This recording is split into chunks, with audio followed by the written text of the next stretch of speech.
Hey everybody, Alex from SeemsGoodMagic.com here. We're doing another Swiss M15 draft. We've opened Chandra Pyromaster. Seems like the pick. It's pretty legit. What else we got in here? Crowd's Favor, Sanctified Charge, Kinsbale Skirmisher, Invasive Species, Jorubai Merc Lurker. Still yet to play him. The old Leech. Frostlinks is good too. Yeah, pretty easy Chandra Pyromaster, I think. It's quite a few things you can do with it, I guess. Its ultimate is a little bit underwhelming. I guess this isn't the most exciting Planeswalker for Limited, but pinging stuff, hitting players, making stuff unable to block, exiling cards and playing them. Pretty good. Hard to deny that. Okay. Follow-up pick, well, we're passing Aether Spouts. That's pretty insane. I think that's going to be the pick. Kind of curious what was picked over it. It was a common, which is interesting. But yeah, Aether Spouts is, yeah, keep the current, thank you. Aether Spouts is a pretty powerful card, so I think I got to slam that. There's also a Paragon of Open Graves and a Borderland Marauder, which stays on color with the Pyromaster, but I don't know. Someone, I think, doesn't want to be in blue if they're not going to pick up Aether Spouts. That's a really powerful card. Just burn your opponent's entire, attacking fleet. And it's better than the Aetherize because they have to put it on the top or the bottom of their library. So it's even more of a screw over than that card. But it does cost another colored blue mana, so I see it. It's a little bit more cost intensive, but yeah, gotta take that Aether Spouts. It's way too good. Alright, next we have Grind Clock. Maybe I'll make the mill deck work. Yet to do that. This takes a little while to really get going though, is the unfortunate part. It probably takes a good solid, 4 to 5 turns before you can legitimately start, burning your opponent's library out. I mean, it's 4 to 5 turns of building up before you finally get to start going to town with it, so a little bit of a shortcoming there. I think the best card in this pack is the Necrogen Scudder or the Gravedigger. Gravedigger's got some good value attached to it, but I don't know, the Scudder is pretty insane. Super efficiently costed, especially since black typically gets the worst creatures. 3 mana, 3/3 flying, and it does make you lose life though. So, I mean, it's got a disadvantage to it, which makes sense because it's so efficient. But I'm going to take it here. Just on a hunch. Otherwise it would be in Crust, maybe. The Crow is actually fine too, but there's some good black cards in here. Necrogen Scudder's pretty strong though. Tough to deny that.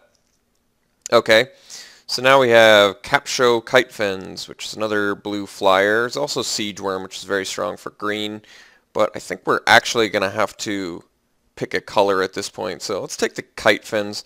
It's going to help us play the Aether Spouts. If we don't end up playing Chandra, whatever. But let's take the Kite Fins here. It's a pretty powerful card. Tapping stuff down is nice. I mean, it's expensive, but it flies. It's a fine 6-drop, I think. It's better than Research Assistant. It's not better than Siege Worm, but going 4 colors with my 4th pick, something doesn't quite seem right about that. I could take it, but I don't know. Siege Worm's definitely better, but I'm going to take the Kite Fins here. I think we actually have to start moving in on something here. Okay, so now we've got Willforged Golem, we've got Black Cat, Witch's Familiar, another invasive species, Swiftclaw. I think pretty easy Willforged Golem pickup here. It's not a big deal. Colorless, so I can play it with anything. Turns on random blue stuff like Aeronaut Tinkerer, which is nice. So we'll take it. Okay, so now there's Evolving Wilds, another invasive species. Black kind of dried up, but actually Sign in Blood is a pretty good card. Black card draw. Also keep in mind you can kill your opponent with this. Not to be overlooked. Sign in Blood, I guess, does become a bit of a liability with Necrogen Scudder. You wouldn't want to lose 5 life and 2 cards. It seems like quite a bit of a cost to that. I can pretty safely take Evolving Wilds. I guess it's not super exciting pick, though. Maybe we just take the Sign in Blood anyway. I'm okay with that. Could take the Invasive Species, too, I guess, but that's alright. Okay. So, could be that Black's dried up. I'm not sure. I mean, Rot Feaster Maggot's still playable. It's not a bad pick at all. It's actually pretty good if we're going to be a slower paced deck. Chrono Stutter's fine. Bronze Sable is a fine 2-drop. That's playable. Not terribly exciting, but we might just want the 2-drop creature just for curving. But I mean, Rot Feaster Maggot's totally playable too. I like what it does. Really locks down the ground well as gains you some life to buy you some time. But I think I'm still going to take the Sable just in case. It's always nice to have enough cheap creatures. Alright, Carrion Crow, pretty solid 3-drop for black. Otherwise, Mind Sculpt is, if I want to make the mill deck work, which I don't think is happening. Also, Caustic Tar is fine too, but let's take the Crows. Maybe it'll be blue-black flyers. Well, we've talked about this already. Fester Gloom is a main deckable card. And even if I don't main deck it, it's an awesome sideboard card to have. There's a lot of powerful X1s in this format. Triplicate Spirits probably being the most important one, but otherwise I'm taking Rot Feaster Maggot, which I would play also, but let's get the Fester Gloom. I'm okay with that. Okay, nothing too exciting for us here. Unmake the Graves, I guess. I don't think I'm likely to play the Radiant Fountain.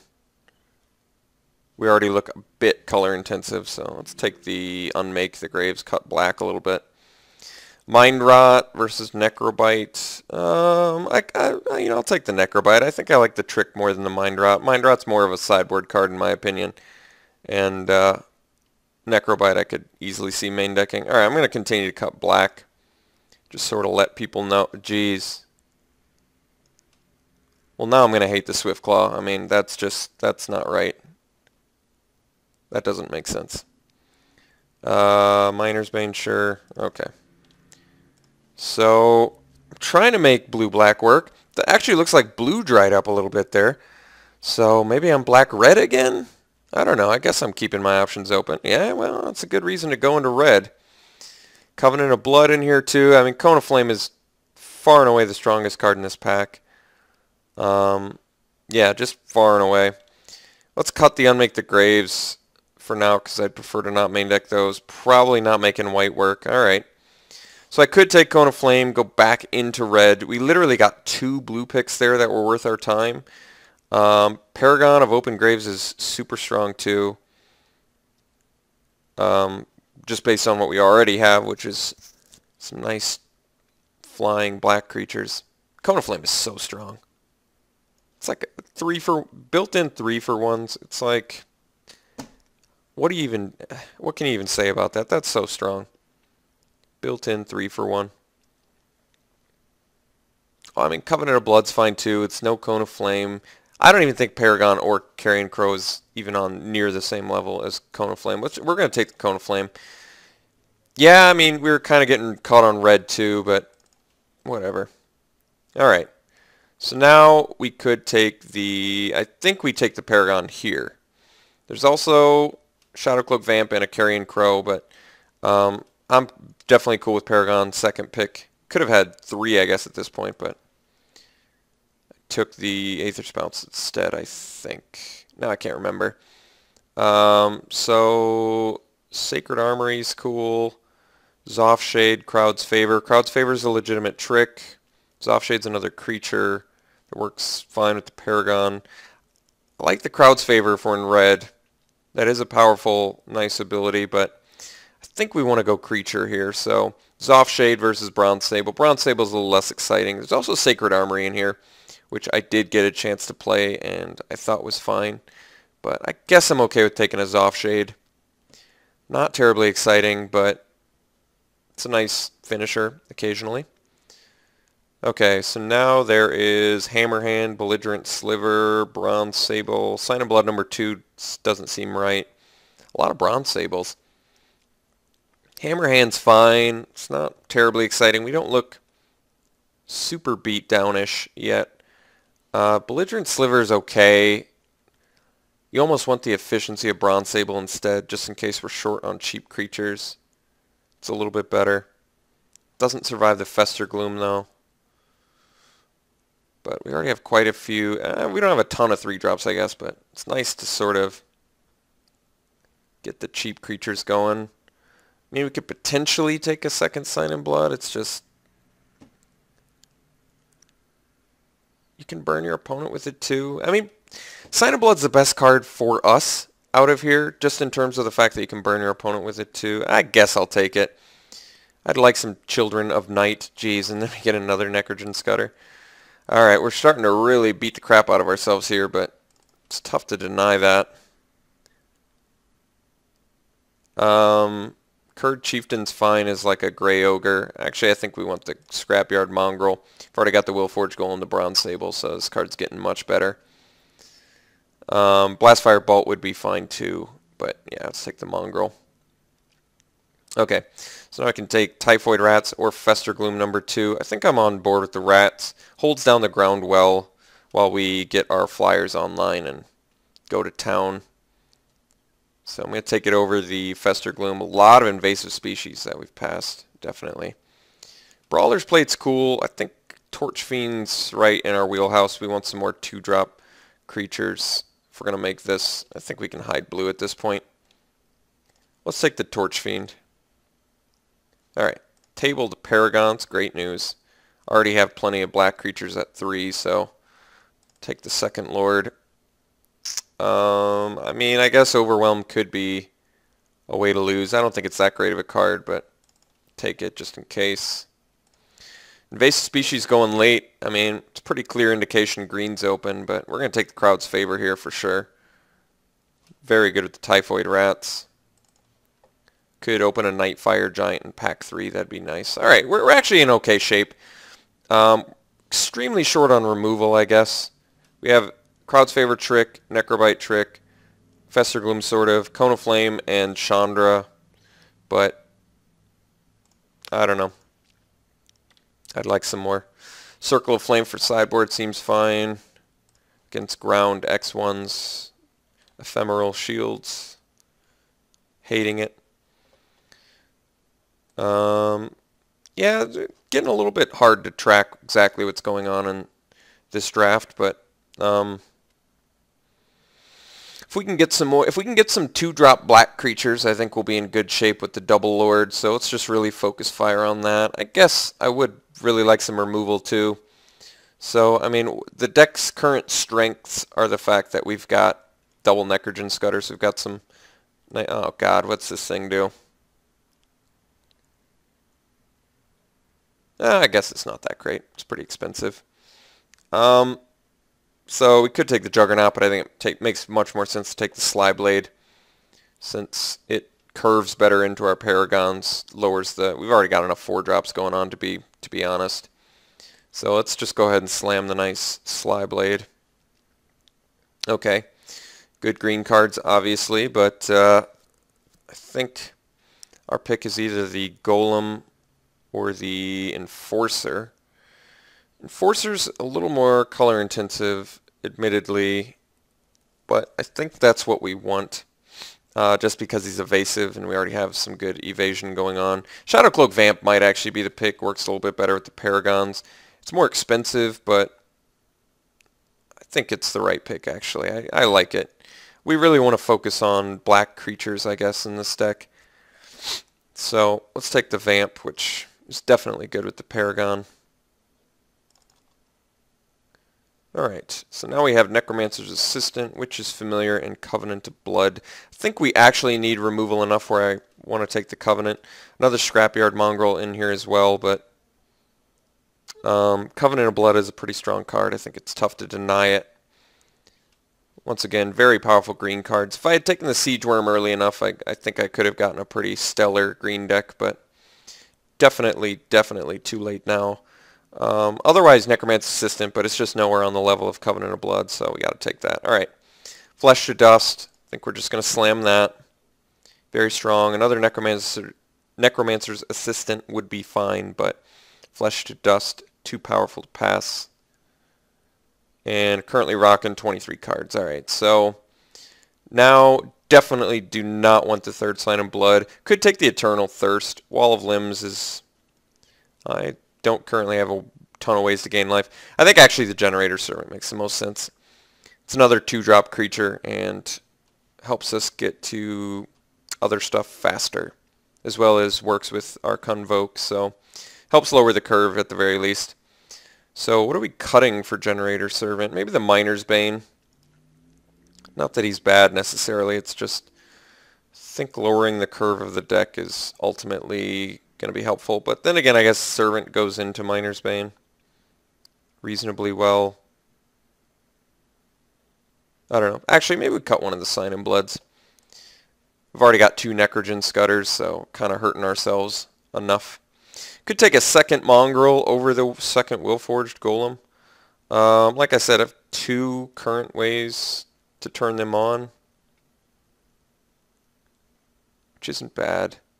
At worst, they're Hill Giants. At best, they're 5/3 Tramplers, which is indeed pretty good. We don't have a ton of cheap stuff to really make the Willforged Golems Convoke out consistently fast. If I take the Mongrel, what am I cutting? I don't know. Maybe we table one of the Willforged Golems and then we can get lucky like that. Maybe I don't need any of the Sign in Blood since I already am beating the crap out of myself with double Necrogen Scutter. Well, forced me to take it. Took too long. Witch's Familiar is definitely the pick here over the Blast Firebolt. Let's get some more use out of these Paragons. Let's start lowering the curve a little bit maybe. Cut the Miner's Bane. Cut the... I don't even know. Maybe we will end up cutting one of the Mongrels, but we'll see. If we don't table one of the Willforged Golems, I can pretty easily cut one of the Mongrels. Festergloom number 2 seems perfectly legit. Don't even need to main deck either of them, to be honest, at this point. Can kind of focus on our creatures. But, I mean, we could play it too. I don't care either way. Midnight Guard is typically pretty annoying. Hunt the Weak can definitely be annoying. Hunt the Weak's probably the strongest card for the green player.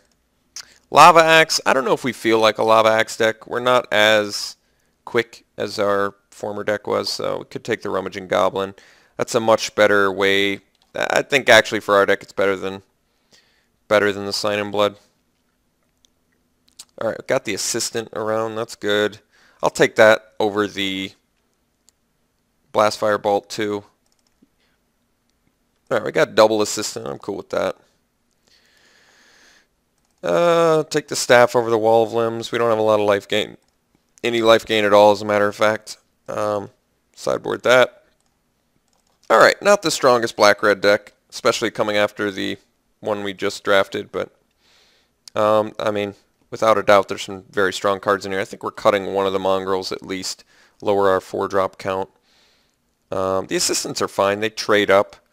We don't get any real value with creatures in our yard, though. Is that right? I don't think we do. Unmake the Graves, potentially, but not on board with that. Let's separate stuff for now. Let me take a look at what we're dealing with. I don't think there's anything necessarily here we need to bring in. We are short on 2-drops, which kind of sucks, but it's okay. A lot of creatures, which is nice.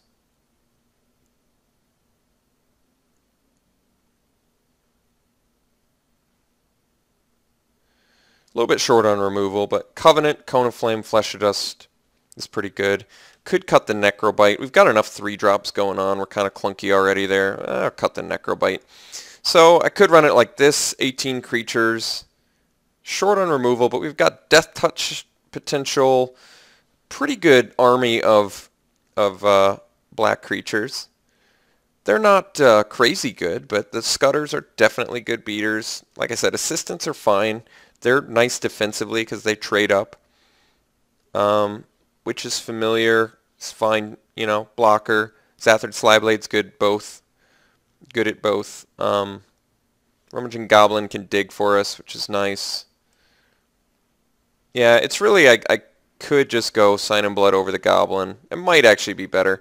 But then again, double Scudder.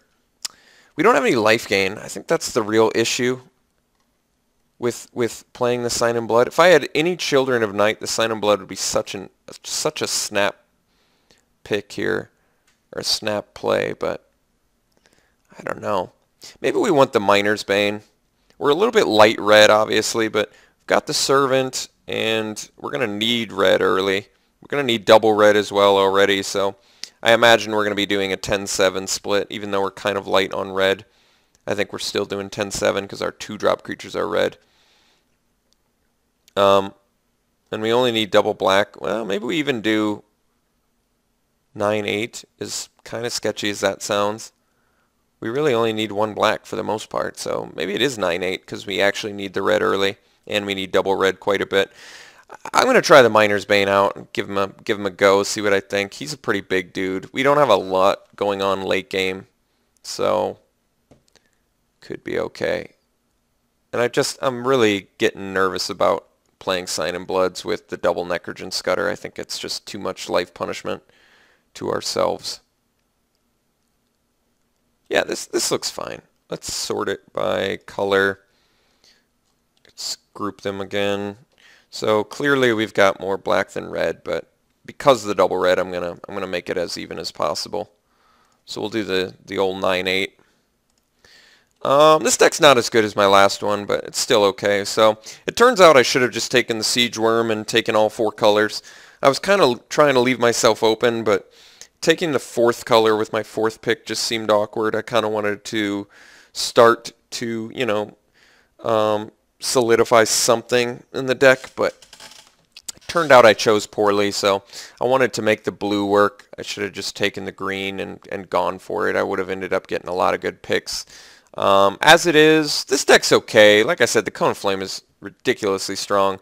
Pyromaster should be fun to play. Miner's Bane, not that exciting. The black, I mean, we got enough removal to make this deck work. We're just underwhelming in the creature department. Really, we're just banking on our double Paragon with our Scudders, which is good, definitely. But overall, this deck's not that great. It's probably like 6 out of 10. People have been asking about the 8-4s. I don't like playing 8-4s. They're really not fun to me. I have a hard enough time keeping my patience with the Swiss drafts. 8-4s just drive me nuts. So it's just, I feel like I'm just wasting my money. At the very least, even when I do terrible with Swiss, at least I'm playing 3 full matches. You know, I just like playing 3 full matches more than, you know, praying that I draw a good hand in game or in match 1 of my 8-4 and getting there, and then praying I do good in my match 2 so I can make it to the finals and actually get paid. But I don't like 4-3-2-2s. I don't like 4-3-2-2s or 8-4s very much. I'm sorry if the Swisses aren't really up to what you want, but they're the most fun for me. I'm the kind of person that just drafts nonstop. I think I would have paid out a lot more money had I been doing 8-4s rather than Swiss. If you want to watch 8-4s, I definitely recommend watching Channel Fireball. I do that as well. They're entertaining. Draft Magic, Josh Frankel, I'm a big fan of his. I guess Draft Magic's on hiatus now or something if you try to go to draftmagic.com. I don't know what the hell that's all about, but I know Josh Frankel still definitely drafts and he's entertaining. So if you want to watch 8-4s, I definitely recommend watching them. If you want to watch Swiss, come watch me if you feel like it. Yeah, that's all I got for you. So let's go to round 1.